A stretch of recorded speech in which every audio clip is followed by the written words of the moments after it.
I stopped waiting for my mother to love me the way she used to pretend she did. Somewhere between her sighs at the dinner table and the way she'd introduce me as just helping out with something technical, I learned that silence can bruise deeper than words.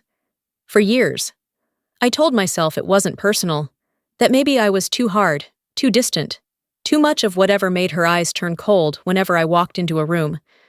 I thought if I stayed calm long enough, she'd see I was still her daughter. But the truth is, she did see me. She just didn't want anyone else to. The day I realized that, something in me shifted, quietly, like glass cracking under weight. I didn't raise my voice. I didn't fight back. I just stopped being the person they could erase without consequence. And they have no idea what that silence is about to sound like when it breaks. Monday mornings on base are always the same: quiet, efficient, predictable. The kind of order that leaves no room for sentiment. The hum of machinery, the low whistle of the wind against the radar towers, the faint vibration through the floor when the tracking systems switch orbits.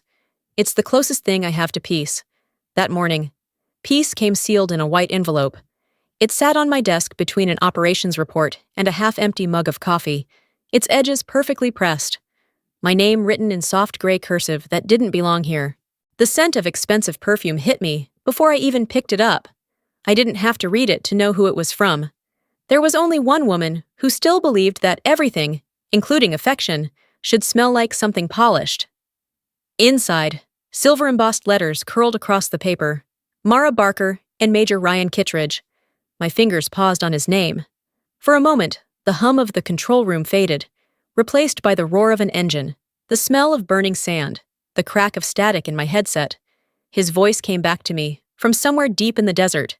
"Ma'am, I owe you my life." Now he was marrying my sister. A note in slanted handwriting stopped my breath short. "Try not to bring work to the wedding." I almost laughed. Work, that's what she called it. Not duty, not service, just work. The thing that had kept her from introducing me to her friends. The reason she once made me park behind the house when I came home in uniform. I held the card by its corner, the silver letters catching the bluish light from the monitors. The hum of the servers filled the silence. I set it down beside my father's Air Force insignia, the same one I'd carried through every deployment since he died. He used to tell me that honor isn't about who claps for you, it's about who you are when no one's watching. I opened the window. Cold air swept in from the mountains, sharp and dry. The night sky above Peterson shimmered with the thin pulse of satellites I'd helped launch, bright dots circling a planet full of people who would never know my name. Somewhere up there, the systems I monitored kept other people safe. Maybe even Ryan. Maybe even my sister. Colonel Warren's reflection appeared in the glass behind me. He leaned against the doorframe, a file tucked under his arm, his expression that familiar mix of curiosity and pity. "You look like someone just sent you bad intel," he said. I didn't turn around. "Something like that." He crossed the room, the soles of his boots clicking against the tile. "Family news?" I slid the invitation toward him without a word. He read it once, then exhaled. "A Barker wedding. Didn't think you were on the guest list anymore?" "Neither did I." He looked at me carefully. "You going?" I nodded. He hesitated, then said quietly, "Family wars are tougher than the desert, Jolene." "At least in the desert," I said. "You know where the mines are." He didn't argue. He never did when I spoke like that, after he left. I stared at the envelope again, the edges already smudged with fingerprints. I thought about my mother's note, 4 words that told me everything I needed to know. She still needed control, even from 5 states away. She still needed to make sure her world stayed spotless, and that meant keeping me, my rank, my record, my existence, quiet. I opened my laptop and booked the flight to Savannah. No message to confirm I was coming, no calls to warn them. I wasn't going home to make peace. Peace had nothing to do with it. I wanted to see, just once, how far they'd gone to erase me, how neat the picture looked now that I'd been cropped out. Outside, the radar towers blinked red against the dark. Each pulse felt like a countdown. By the time the system cycled to the next orbit, I'd made my choice. If they wanted silence, I'd bring it, loud enough for everyone to hear. The night flight out of Denver cut through a sky so black it felt endless, the kind of darkness that made you question whether the world below was still there. Outside the window, thin trails of light glimmered like the satellites I used to monitor, steady, obedient, circling something that would never pull them close again. I pressed my forehead against the glass. My reflection stared back, tired, composed, faceless. Between us, the invitation lay creased on the tray table, a faint scent of perfume still clinging to it. Next to it sat a half-finished can of coffee, lukewarm and bitter. I hadn't been able to throw it away. A soft rustle beside me broke the silence. The woman in the aisle seat had the gentle accent of the South, the kind that turned vowels into honey. She was small, her hair a cloud of white curls, fingers wrapped around a rosary that glimmered with every bit of turbulence. She didn't look at me when she spoke. Family can be heavier than gravity. Dear. I smiled, just enough to be polite, and just as hard to escape. Her laugh was quick, warm, and tired all at once. Then she closed her eyes, her hand still clutching the cross, and within minutes she was asleep. I turned my gaze back to the window, where the wing lights blinked against the dark like distant signals from another life. My phone vibrated softly in my lap, lighting up with a name I hadn't seen in years. The date on the message was old enough to feel like it belonged to someone else. I still owe you my life. Hope someday I can return it, Ryan. 8 years had passed since that desert night, and yet the words felt fresh, heavy, suspended in time. I'd never replied. Maybe because I didn't know how. Back then, I believed that debts like that weren't meant to be repaid. They were meant to be buried. Gratitude could be as suffocating as guilt if you let it live too long. The engines hummed in a low, constant rhythm, a sound that reminded me of order, of control, of the illusion that nothing could reach me 30,000 feet in the air. But somewhere between Denver and Georgia, that illusion began to thin. I caught myself tracing the edge of the invitation with my thumb until the paper softened. The names shimmered in the low cabin light. Hers. His. And I wondered what kind of man marries into a family that pretends its own daughter doesn't exist. The flight attendants dimmed the cabin. Rows of sleeping strangers tilted toward each other in awkward trust. I couldn't sleep. The woman beside me murmured a prayer in her dream, a word or two about mercy. I envied her peace. My thoughts drifted the way they always did when I let my guard down. Back to the years I'd spent convincing myself I could live without them. Back to the funeral I wasn't allowed to attend. The calls that went unanswered. The birthdays that passed like blank pages. Every silence had its own weight. And somehow, the closer I got to Savannah, the heavier it felt pressing on my chest. I closed my eyes and tried to picture my sister's face as she'd looked the last time I saw her. She'd been smiling then, bright, confident, untouched by consequence. I'd wondered if she ever thought about that day, if she remembered what came before the smile. Probably not. Some people build their happiness out of forgetting. A soft chime signaled our descent. The pilot's voice was calm, detached, announcing rain and mild temperatures. I glanced out the window again, and the clouds split open to reveal the faint glow of the Georgia coast. The sea looked like melted glass, reflecting the city lights that shimmered gold and amber beneath the drizzle. Savannah. It was strange how memory could still make the air smell like salt and regret at the same time. When the plane touched down, the woman beside me stirred awake and smiled faintly. "You take care now," she said, adjusting the strap of her purse. I nodded, unsure whether she'd meant it for me or for herself. As the passengers filed out, I lingered by the exit door, watching the rain beat along the window, sliding down in straight, obedient lines. Gravity doing what it does best, pulling everything back to where it started. By the time I stepped out onto the jet bridge, the damp air hit my face. Warm and heavy, thick with that southern mix of soil, ocean, and something sweet trying too hard to hide the rot beneath. Savannah glowed under the rain, streetlights the color of honey, asphalt shining like glass, the sound of traffic humming low and steady.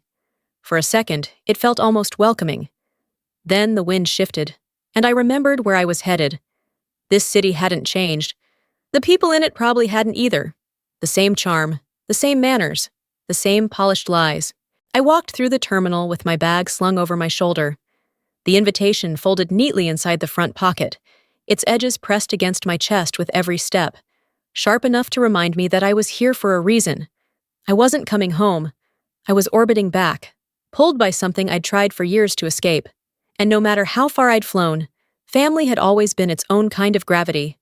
Savannah looked the way I remembered it, too perfect for its own good. Streets lined with moss-covered oaks, air thick with salt and magnolia, houses standing like they had secrets and money to protect. My mother's house was one of those postcard versions of Southern grace. White columns, wrought iron balcony, red bougainvillea climbing the front. It was beautiful in that curated, lifeless way. When I knocked, the smell hit first, the sharp scent of lemon polish, so strong it could strip the air of oxygen. It made my throat tighten.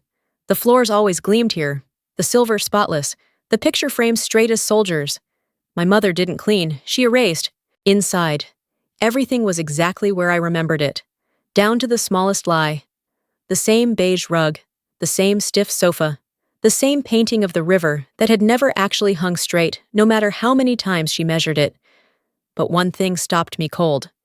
Above the mantel hung a framed family portrait. My father, smiling the way he used to after Sunday service. My mother, perfect posture, pearls catching the light. Mara, her hair curled just so, leaning close to them. And me, or at least the part of me that had fit into their frame once. The photo had been trimmed, the edge of my shoulder cleanly cut away. It took me a second to realize what I was seeing. Subtle, I murmured. Her voice carried from the hallway, smooth and practiced. Jolene. She appeared, back straight. Her sweater the same color as the walls, neutral, unyielding. Her pearls shone like a set of rules around her throat. You still look so official, she said. Uniform or not, I still am, I told her. A pause. She adjusted a vase that didn't need adjusting. Please don't wear it at the wedding. It's Mara's moment. I'll wear what truth fits, I said. The air between us thinned. Her eyes, pale and sharp, studied me like a stain she couldn't scrub out. She turned and gestured toward the console table, where a stack of glossy place cards was arranged in perfect order.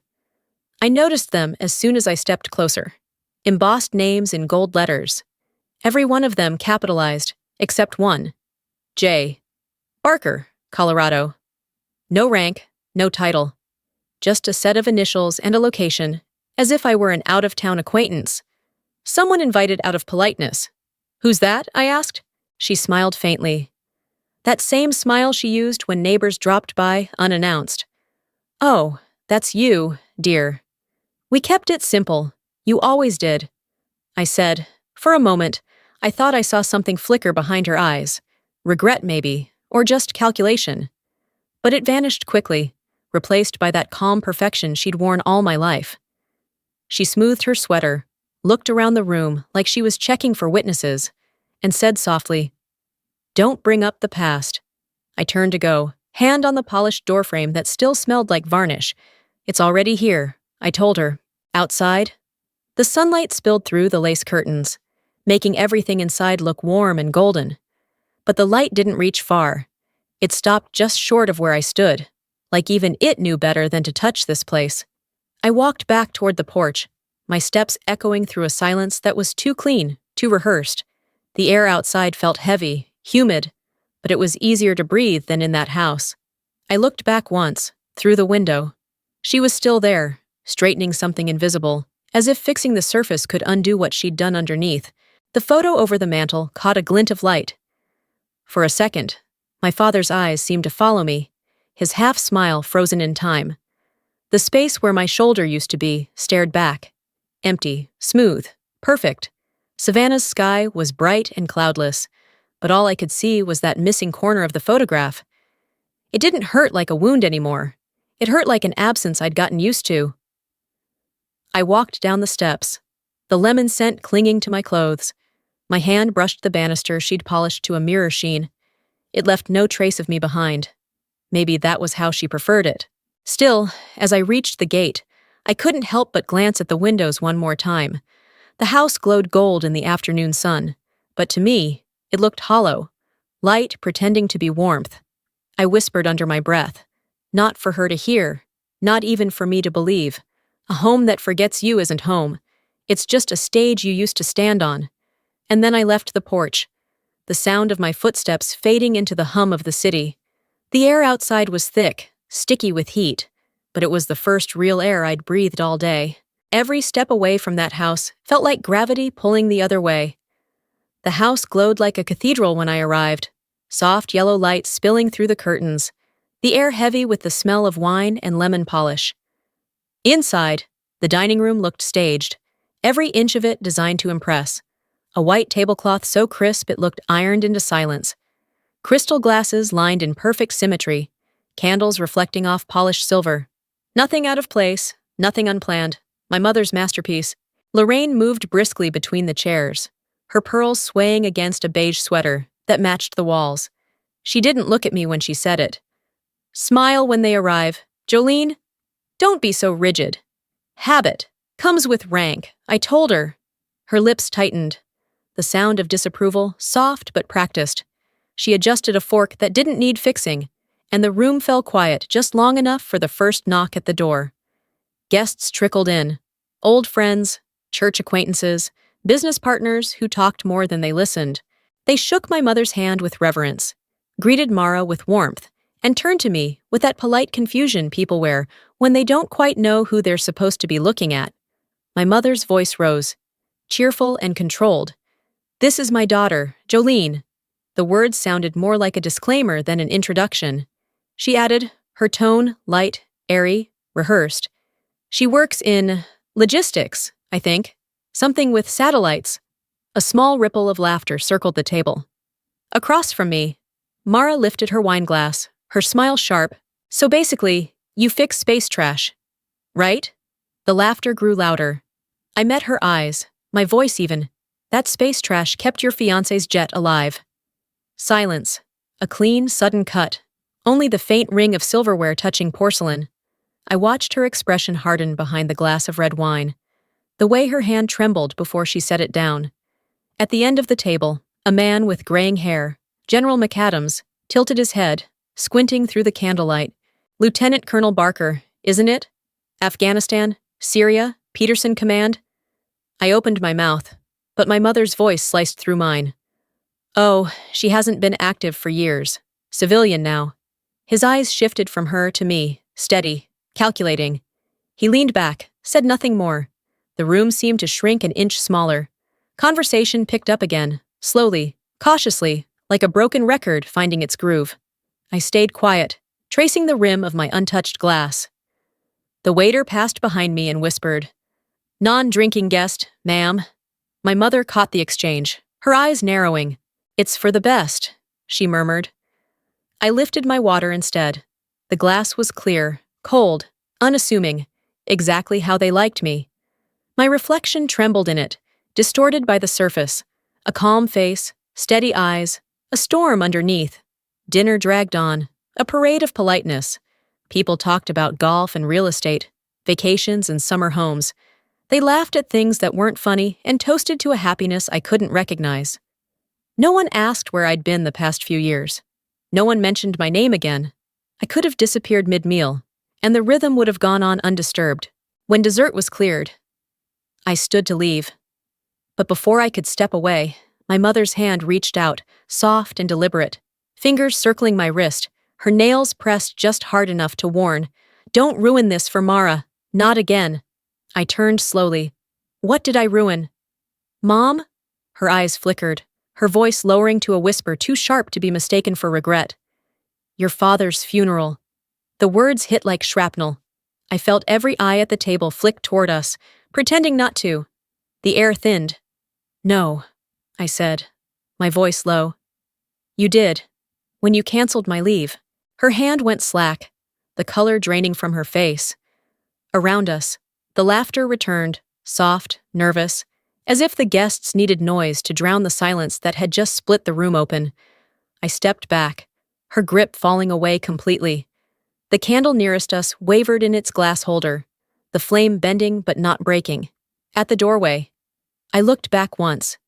Mara was leaning close to her fiancé, whispering something, her expression tight, her smile forced. My mother's hand trembled as she lifted her glass, though she still managed to nod gracefully at whatever story someone was telling. The mask never slipped. I walked out into the hallway. The smell of lemon polish clung to me, sharp and suffocating. Every step away from that table felt like peeling something off my skin. Outside, the night air was damp, thick with the scent of the river and rain-soaked jasmine. I stood on the porch for a moment, breathing it in. The laughter carried faintly through the door behind me, muffled and distant, as if it belonged to another world. There's a particular kind of cruelty in being invisible at your own family's table, the kind that doesn't bruise, just corrodes. I straightened my shoulders out of habit, then let them drop. For once, I didn't want to look composed. I just wanted to feel something honest. The windows glowed behind me, golden and soft, but the light stopped just short of where I stood. It always had.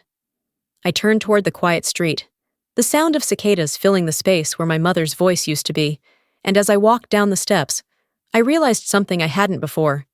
She didn't build that house to keep us together. She built it to keep control. The air outside was warm, heavy, but it was the first breath all night that didn't hurt going down.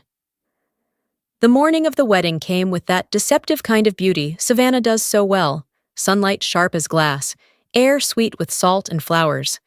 The city sounded almost gentle, like it had decided to hold its breath for the occasion. By the time I reached St. Paul's, the white roses had already begun to wilt in the heat, though no one seemed to notice. The church looked like something out of a magazine. Arches washed in gold light, ribbons of white draped over every pew, a choir humming softly as guests filled the aisles. It was the kind of beauty that doesn't invite you in. It warns you to behave. My name tag waited for me on a side table near the door. J. Barker, Colorado. Small, plain, printed in a font that looked like it was trying not to take up space. I pinned it on, feeling the sharp point of the metal catch my skin. Around me, people greeted one another like they'd all been born into the same air. My mother floated through the crowd, graceful, poised, a pearl among magnolias. She leaned close to one of her friends, her voice carrying just enough for me to hear. It means so much to have family here. Everyone that matters is here. I didn't flinch. I didn't look away. I just let the words settle, heavy and familiar, like a coat I'd worn for years. When the music started, I slipped into the last pew, the one near the emergency exit.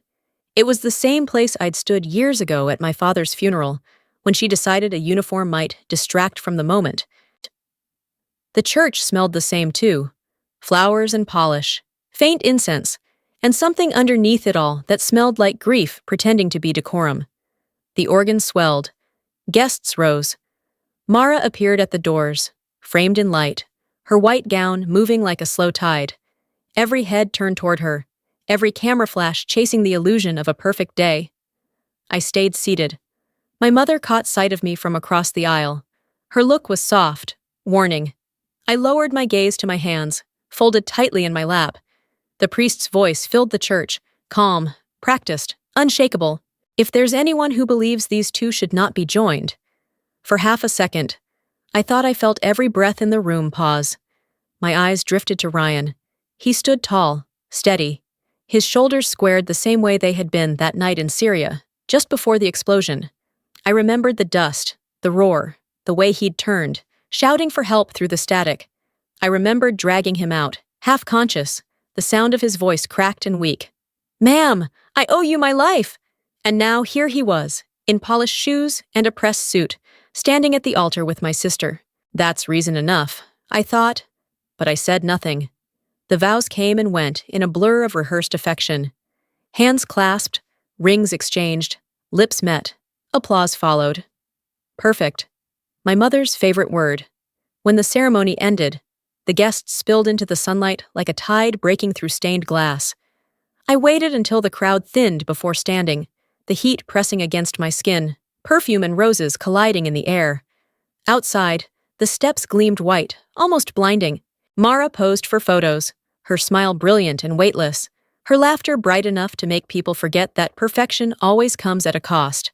My mother hovered nearby, adjusting her hair, smoothing imaginary wrinkles, satisfied that everything had gone according to plan. I stood at the edge of it all, invisible, just as she preferred. Then Ryan turned. Our eyes met across the crowd, and for a moment, everything stilled.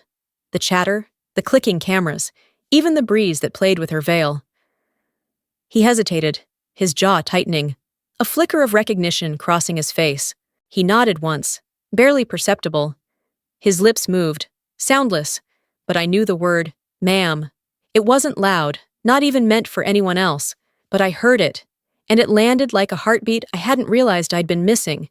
Mara turned, looped her arm through his, her laughter cutting clean through the air. She pulled him back into the center of the celebration, radiant in her victory, radiant in her ignorance. My mother caught my eye then, her expression calm, approving. She tilted her chin slightly, as if to say, "See? This is how things are supposed to look." I smiled. Not out of agreement, but because I finally understood. Every perfect thing she built had cracks beneath it. Every word she said to keep the world in order only proved how close it was to collapsing. I took a step back, letting the noise of the crowd swallow me, the flash of cameras lighting the church steps like small explosions. Let's see how long perfection lasts, I thought. The wind shifted, carrying the scent of roses and champagne down the street. I walked toward it, away from the sound of applause, the church bells echoing behind me like a warning. For everyone else, it was a wedding. For me, it was the start of a countdown. The ballroom at the River Street Hotel glowed like an old Southern postcard, crystal chandeliers throwing light across ivory walls, ribbons tied in perfect symmetry, soft piano notes sliding under the hum of conversation. The air was sweet with vanilla candles and the sharp bite of expensive champagne. Every detail screamed of perfection, but perfection always comes with a price. I sat at table 12, near the double doors, where the servers moved in and out with trays. The seats closer to the stage had names printed in bold letters, full titles gleaming in gold. Mine read Ms. J. Barker, Colorado, small, gray font. Easy to miss. I let my fingers rest against the edge of the place card, feeling the imprint of my own name, like a bruise that had faded but never healed. Around me, the laughter rose and fell like waves. The chandeliers shimmered, glasses clinked, and I could almost mistake it all for celebration. Almost. Because I knew better. This wasn't a party, it was a battlefield disguised in lace and linen. Then Mara stepped onto the small stage, microphone in hand. She moved with the practiced grace of someone who'd spent her life being admired. Her smile sparkled under the light. Her voice was honey and razor blades. "Tonight," she began, "I want to thank my beautiful family, especially my big sister, for finally showing up to a family event." The room chuckled. She waited for the laughter to settle, then leaned closer to the mic. "She's done such important work in... what is it again? Space logistics? We like to call her our family's astronaut janitor." The laughter burst louder this time, rich and confident. Even my mother smiled, tilting her head toward a neighbor, her pearls catching the light. I lifted my glass of water. The condensation left a small ring on the white tablecloth. I didn't drink.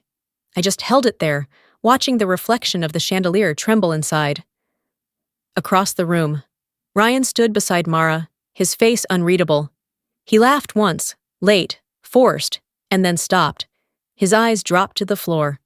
Both his hands were clenched around his glass. Mara continued, the sweetness in her tone tightening like wire. "Some people," she said, "never really land back to Earth. But that's okay. Not everyone's meant to have a real life." The laughter this time stumbled. A few people glanced at me, then quickly looked away. I could feel the room shifting, the kind of discomfort that spreads when cruelty starts to sound too real. And then I heard it. A sharp, deliberate sound, Ryan's glass hitting the table. Chick! It cut through the chatter like a command. The music stopped mid-note. He stepped forward, slow but certain, the crowd parting instinctively. He turned to face me, his shoulders squared, his spine straightened. I knew that posture. I'd seen it 100 times before, in deserts, under gunfire, in the silence before a mission. He spoke clearly, voice steady, loud enough for the whole room to hear. "Ma'am, Lieutenant Colonel Jolene Barker, my commanding officer in Syria. She didn't just serve, she saved my life." Time stopped. No one moved. The pianist's hands hovered above the keys, frozen, The microphone slipped from Mara's grip, hitting the floor with a metallic crash that echoed through the room. And then, across the ballroom, General McAdams stood. His chair scraped the floor with purpose. He brought his hand to his brow in a perfect salute. Another officer rose beside him, then another, then two more. One by one, men and women in uniform and formal dress followed, the sound of their shoes against the floor sinking like a heartbeat. A forest of salutes filled the air. I didn't breathe. My pulse roared in my ears. Mara stumbled backward, her face drained of color. Someone reached out to steady her, but she swayed, her knees giving way. The satin of her gown pooled around her as she crumpled to the floor. My mother stood suddenly, the movement knocking her wine glass over. Red spilled across the white tablecloth, spreading fast, a dark stain blooming like blood. She didn't try to stop it. She just stared. Ryan remained at attention, arm raised, voice quiet but resolute. With all due respect. Ma'am. The room was utterly still, save for the quiet rustle of candle flames and the faint hum of the air conditioner. I rose slowly. My throat felt tight, but my voice came out steady. At ease. Major. He lowered his hand. Around the room. The salutes followed, every movement synchronized, precise. I caught sight of the American flag draped near the stage. The chandelier light caught on it, throwing a line of silver across my shoulder. For a long moment, no one dared to move. Then someone began to clap, a hesitant sound that multiplied, spreading like a ripple. Applause filled the air, awkward at first, then growing louder, stronger, until it was deafening. I raised my hand, palm outward. The sound faltered, then died. No need, I said quietly. Tonight's not about me. It's about truth showing up where it wasn't invited. A hush settled again. The servers stood motionless near the walls. The pianist sat frozen, staring down at the keys. Somewhere behind me, a young waitress whispered, almost to herself. Ma'am! I think that was the bravest thing I've ever seen. I didn't turn around. My eyes swept the room, the gleam of silver, the red stains spreading wider on the tablecloth, the faces that couldn't meet my gaze.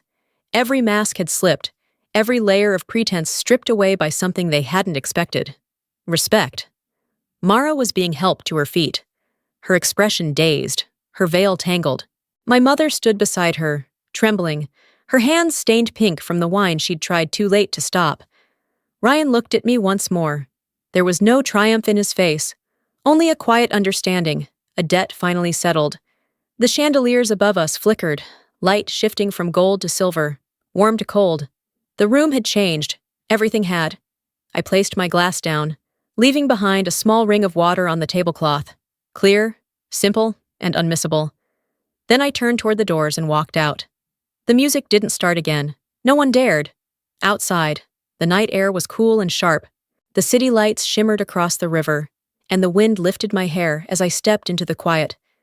For years, they'd kept me invisible. Tonight, I didn't need to be seen. I only needed to be remembered.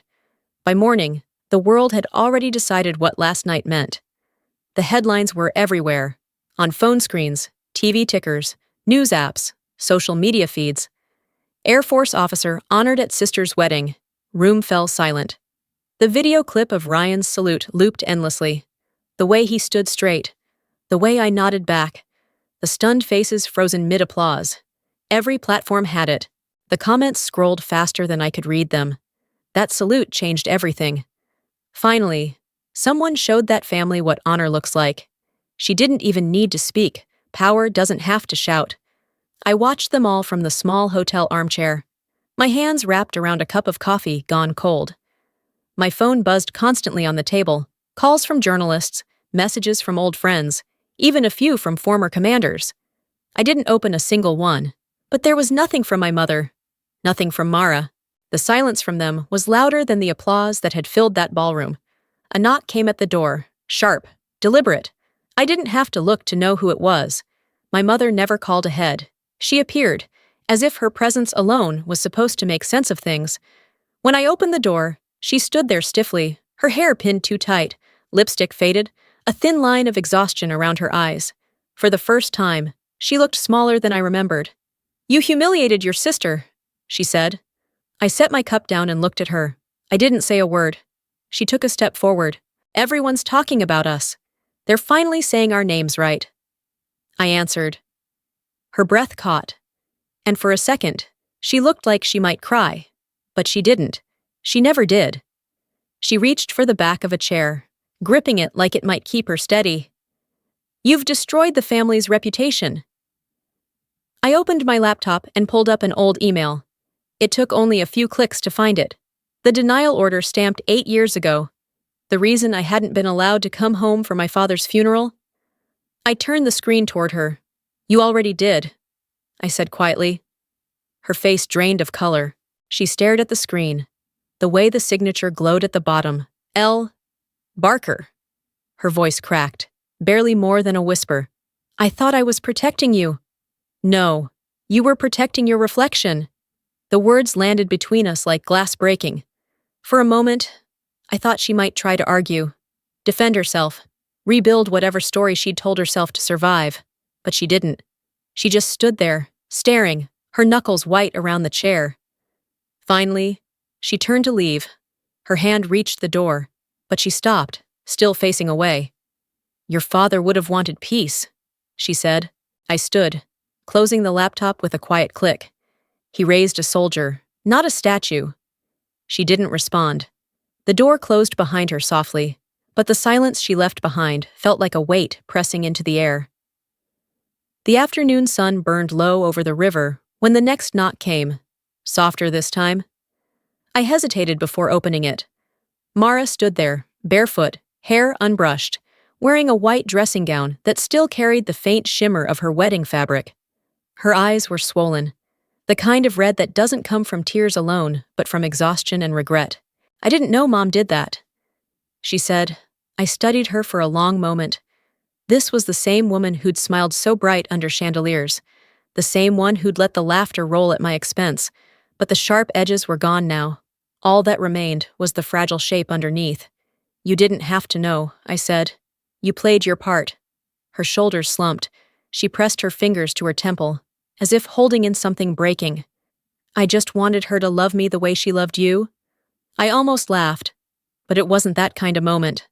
I looked at her, steady and calm. Then you should have stood where I stood. It's cold there. She didn't speak again. A faint sound came from the hallway behind her. Footsteps, steady and familiar. Ryan appeared in the doorway, no longer in uniform, just a simple white shirt and dark trousers. He looked tired but unafraid. In his hand, he held the bridal bouquet, its flowers drooping, petals browned at the edges. He must have picked it up from wherever it had fallen the night before. He held it out for a moment, then set it down on the small table by the door. The salute, he said, his voice quiet, was long overdue. I watched him for a moment, then smiled faintly. You just cleared your debt? Major? He nodded, a trace of something like peace crossing his face. For a second, none of us spoke. The air between us wasn't bitter anymore, just tired, heavy, real. Mara turned toward him, her eyes searching his, but he didn't meet her gaze. She looked back at me instead. There was something there I hadn't seen before, understanding, maybe even shame. I walked to the window and looked down at the street below. The city was moving again, as if last night had never happened. Cars passed, people laughed, life went on, but nothing was the same. Not for us. Not anymore. Behind me, I heard the soft rustle of fabric, Mara's gown shifting as she turned toward the door. Ryan followed her, his steps slow. Neither said goodbye. When the door closed, I let out a breath I hadn't realized I'd been holding. The bouquet sat forgotten on the table, a few petals already fallen. I picked one up, rubbed it between my fingers until it crumbled. The room was quiet, save for the faint hum of traffic below. My phone buzzed again. Another notification, another headline, another stranger deciding what my story meant. I didn't open it.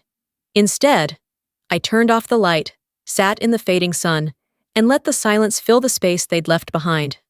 Outside, the world kept talking. Inside, for the first time in years, I didn't have to. The rain had been falling since dawn, thin and steady, the kind that blurred the world without washing anything away.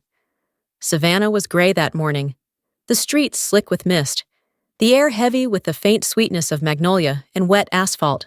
I sat by the window of my hotel room, watching the water bead and slide down the glass, listening to the steady rhythm against the pane. The scent of lavender from a small vase on the table mixed with the stale bitterness of coffee gone cold. My uniform hung on the back of a chair, sharp creases still perfect from the night before. On the laptop screen, the news moved faster than I could keep up. The salute that silenced a room. My face stared back from dozens of angles, captured mid-nod, mid-breath, mid-meaning. The world was talking about me. My own family still wasn't. A soft sound broke through the hum of rain. The door opening. Not a knock, not an announcement, just the quiet, deliberate turn of the handle. My mother stood there, rain dripping from the tips of her umbrella. The color had drained from her face. Her lipstick was gone. The pearls that had once been part of her uniform of control left behind somewhere. Without them, she looked human, smaller, uncertain. She closed the door and walked in slowly. The room smelled faintly of rain and cold air as she sat down across from me. For a long time, neither of us said anything. "You've embarrassed us," she said at last. "Us or you?" I asked. Her fingers tightened around the handle of the umbrella before she set it down beside her chair. "Your sister's broken. The world's talking about us. Finally, for something true." She exhaled sharply, her composure cracking for just a second. The hand she lifted to her cup shook. The coffee sloshed and spilled over, dripping onto the table and down to the carpet, each drop landing with a soft, rhythmic sound, steady as a metronome. "You think truth heals everything?" "No," I said. "But lies rot what's left." For a moment, the only sound was the rain against the window and the faint ticking of the coffee dripping to the floor. She stared at the mess she'd made as if realizing it couldn't be wiped away. I reached for my laptop and opened it, turning the screen toward her. The light flickered across her face, catching every new line, every decade of pretense. I scrolled until the email appeared, the one I had carried like a scar. Request denied. Family prefers ceremony remain private. Signed, L. Barker. Her hand rose to her mouth. I thought, "I was protecting you from their judgment," she said, her voice barely audible. "You were protecting yourself from mine." Her eyes shut, her shoulders folding slightly, as though she'd been hit. "I didn't know how to protect you without erasing you," she whispered. "Then you didn't protect me," I said softly. "You erased a daughter." The room stilled. Even the rain seemed to quiet. Her tears came slowly, soundlessly, the kind that left her gasping between breaths. I'd imagined her crying before, but not like this. These weren't performative tears, the ones she shed when neighbors brought casseroles or when she needed sympathy at church. This was something raw, something real. For years, she'd built herself from glass and manners, and now she sat across from me, cracking at the seams. When she finally spoke again, her voice was small. "What do I do now?" I turned toward the window. The rain was lighter now, fading into mist. Beyond the glass, the city glowed pale under the clearing sky. "Remember," I said. She followed my gaze, her eyes unfocused, like she was seeing the world for the first time in years. Her breathing steadied, but she didn't answer. She reached for the cup again, and then stopped halfway, realizing it was pointless. The surface of the coffee had already gone cold and still. She stood slowly, the weight of years seeming to press on her shoulders. The umbrella slipped from her grasp and landed against the floor with a soft thud, a few droplets splattering across the carpet. She didn't notice. She took one last look at me, wordless, unguarded, and walked to the door. Her hand lingered on the knob, fingers trembling.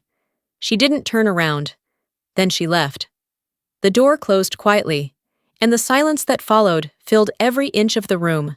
The umbrella lay where she'd dropped it, water dripping from its edge, each drop finding the same spot on the floor until a small dark circle spread wider and wider. I sat still, watching it. On the table, her coffee sat untouched. In the reflection of the surface, I saw two faces for a fleeting moment, hers and mine. Same jawline, same eyes. One woman who used silence to hide, another who used it to reveal. We were different versions of the same story. I pulled my father's old notebook from my bag. The leather cover was cracked, the pages soft and yellowed. He'd kept it in his flight jacket, filled with quick notes, coordinates, and quotes. I flipped through until I reached the back page. In his careful handwriting were the words I'd forgotten until now. You can't lead by silence unless you've earned it. I traced the letters with my thumb. They were faint, but they held. My father had never said much, but everything he did had meant something. He'd led without noise, without spectacle, something my mother had never learned, something I was still learning. I looked back toward the window. The sky had started to clear. Sunlight broke through the clouds, thin and hesitant, catching the last of the rain as it fell. The city outside shimmered, wet streets glowing gold, rooftops glistening under the pale light.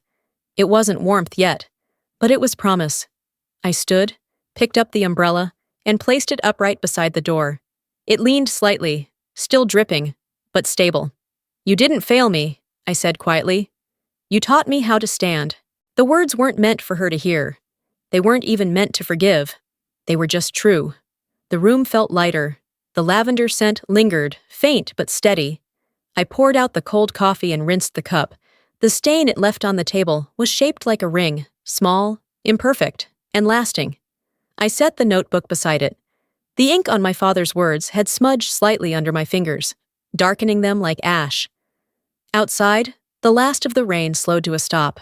The city moved on, as it always did. Cars rolled by. A horn sounded. Somewhere, a church bell struck 11. For the first time in years, I didn't feel the need to fill the silence. I sat back by the window and watched the world return to motion. The clouds had thinned enough for a strip of blue to show through. Faint but visible. It wasn't perfect, but it was honest. And that was enough. 3 months later, the city of Washington, D.C. gleamed under a winter sun, crisp and clear, the kind of morning that felt too bright to hold sorrow. The National Air Force recognition ceremony filled the Grand Hall at the Capitol complex. A sea of blue uniforms, silver pins, and polished shoes reflecting light from the flag-lined walls. From the stage, the room stretched wide, solemn, and silent except for the quiet hum of anticipation. Rows of soldiers sat upright, their families behind them, wives, husbands, children clutching small flags, their faces lifted toward the podium. My palms were dry, my posture straight. It had been months since the wedding, but the echo of that salute still followed me. It lived in the pause before people spoke my name, in the way they looked at me longer than they used to, as if trying to understand something unspoken. When the ceremony began, familiar names were called, medals were pinned, applause swelled, brief and dignified. Then the host stepped forward, voice echoing through the microphone. "Our next speaker," he announced, "has served in multiple overseas operations and continues to represent the quiet strength of those who lead without expectation. Lieutenant Colonel Jolene Barker." The lights shifted. I rose, the weight of the uniform settling against my shoulders like second skin. The microphone waited under the warm glow, a single white spotlight spilling over the lectern. As I walked up the steps, I caught sight of a familiar face in the front rows, Colonel Warren, seated near the aisle. He gave a small nod, the kind that said everything without words. Beside him, almost hidden in the second row, sat my mother and sister. Lorraine's hands were folded neatly in her lap, her pearls absent, her hair tied back simply. Mara sat beside her. No jewelry, no bright colors, just a pale dress and eyes that wouldn't quite lift. They looked smaller than I remembered, not diminished, just human. I reached the podium, unfolded the sheet of paper I'd written weeks ago. The edges were worn from travel, the ink slightly faded. I'd spent nights trying to find the right words, but words had never felt enough. Now, under the heat of the stage lights, I saw that the last page, the one that carried my closing lines, was smudged with water. The ink blurred into unreadable streaks. I didn't bother to fix it. I didn't need the paper anymore. I looked up at the sea of faces, the flags swaying faintly behind them, and began to speak. "We fight wars overseas," I said, my voice low but clear. "But many of us survive different ones, wars that happen at home, in living rooms, at dinner tables, under our own last names." The hall fell utterly still. Some of us lose battles to silence. Some learn to command it. I paused, my fingers resting lightly on the lectern. The microphone trembled just enough to send a faint hum through the speakers, a heartbeat against the quiet. Family doesn't always understand service. I continued, and that's okay, because service, like love, doesn't demand applause, only truth. For a long second, the silence in the room became something tangible. I let it stretch, fill the air, let it mean what it needed to mean. The light softened to gold as I spoke my final words. Silence isn't surrender, it's command. I stepped back, letting the stillness breathe. Then, somewhere in the back, a hand began to clap. It wasn't loud, it wasn't rushed, it was steady. Then another, and another, until the sound filled the entire hall, not like thunder, but like rain, measured, respectful, certain. I didn't bow, I just nodded once, letting the weight of the moment pass through me, grounding me to the floor. From the stage, I could see my mother wipe at her cheek. Not a dramatic gesture, just one quick, quiet motion, as if she wasn't sure she was allowed to cry here. Mara's head was bowed. Her hands clasped so tight, her knuckles had gone white. For the first time, I didn't feel anger looking at them, only distance. And then, slowly, a kind of release. When the applause faded, I stepped down from the stage. The air felt lighter now, the kind that follows a storm. Colonel Warren met me halfway down the aisle, his expression proud but restrained, like every commander who knows emotion is better left unspoken. "Good speech," his nod said. I returned it with the same unspoken gratitude. As I turned to leave, my mother stood. She made her way toward me, her steps uncertain, her hands clutching something small. A white envelope, slightly wrinkled at the corners. "Your father would be proud," she said quietly. I looked at her, really looked at her. The lines around her mouth were deeper, her eyes softer. Maybe for the first time, she meant it. Then maybe now, I finally can be. I replied. She held my gaze for a long moment, then placed the envelope in my hand. Her fingers were cool against mine, her grip trembling before she let go. I didn't open it. I tucked it into the inside pocket of my uniform, just above my heart, where the weight of it rested gently. An old wound finally carried right. When I stepped outside, the air was sharp and cold. The sun was just beginning to sink behind the buildings, the flag above the Capitol snapping in the wind. The sound of the crowd still echoed faintly behind me, a low murmur of voices, laughter, and something that felt like peace. I walked down the marble steps slowly, each one catching the dying light, my reflection glimmering faintly in the polished stone. The city moved on around me, traffic honking, footsteps crossing the plaza. But for the first time in years, I didn't feel like I was running parallel to the world. I was part of it. When I reached the bottom, I paused, looking out toward the horizon. The sky had turned a soft shade of white gold, the kind of light that makes everything, flags, faces, memories, look gentler than they really are. Somewhere inside my jacket, the paper crinkled softly against my heartbeat. Not all wars end with a ceasefire. Some end when someone finally stands still. And for the first time, I did. A year had passed since the day the room fell silent. Winter came softly to Montana, the kind of quiet cold that felt earned. The plains stretched out for miles, a white canvas broken only by the thin line of an airstrip carved through the snow. The air smelled of frost and jet fuel, faint and clean, like the memory of something that used to hurt but no longer did. No one was there to meet me, no ceremony, no audience. Just the wind and the whisper of my boots crunching across the frozen ground. I preferred it that way. The old hangar looked smaller than I remembered. Its wooden frame creaked against the wind. The corrugated panels rusted in spots, but still holding strong. I ran my gloved hand along the side door, cold metal biting at my fingertips, and pushed it open. The hinges groaned in greeting. Inside, dust hung in the air like a memory. And there it was. My father's plane. The Piper Cherokee, paint faded, propeller dull from years of disuse. The word Lark still faintly painted under the cockpit window. The nickname he'd given both the plane and me. I walked closer, the sound of my boots echoing softly across the concrete floor. I rested my palm on the metal fuselage. It was colder than I expected, but solid, unmoving, loyal.